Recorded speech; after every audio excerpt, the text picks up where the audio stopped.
Ang International Criminal Court o ICC nag-issue og warrant of arrest kay former President Rodrigo Duterte through the Interpol and was enforced by the Philippine National Police tungod sa iyang alleged involvement sa mga crimes against humanity.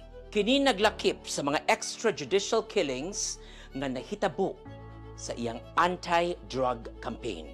However, importante nga mahibalaan nga ang Pilipinas dili na miyembro sa ICC sukad pa sa pag-withdraw niya sa Rome Statute ni adtong Marso 2019.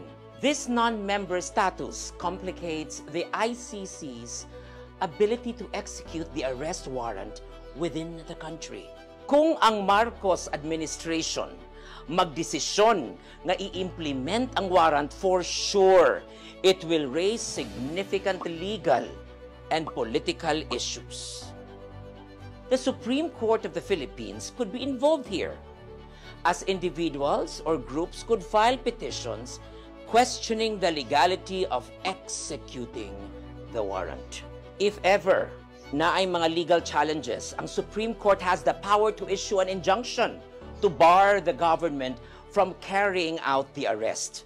Tinuod ni ang mga political ramifications ug public opinion ini magduwa og dako nga papel sa pagdesisyon nga pagahimuon.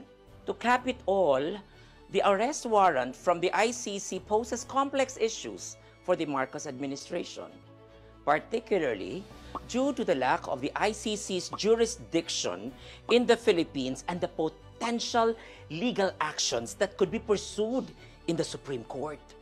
Buhi pamanggod ang legal system or justice system sa Pilipinas.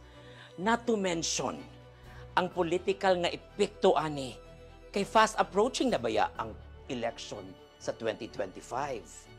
Kung arestuhon ba si Tatay Digong, di ba kaha mag-alsamasa ang mga Duterte loyalist?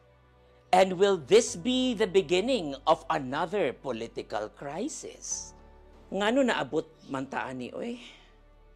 Abi ko man og ang bagong Pilipinas kay united na. Scam ra di ay ning unity? So ngano mutuo pa man ta sa mga panaad aning administrasyon? Another day, another Regal POV.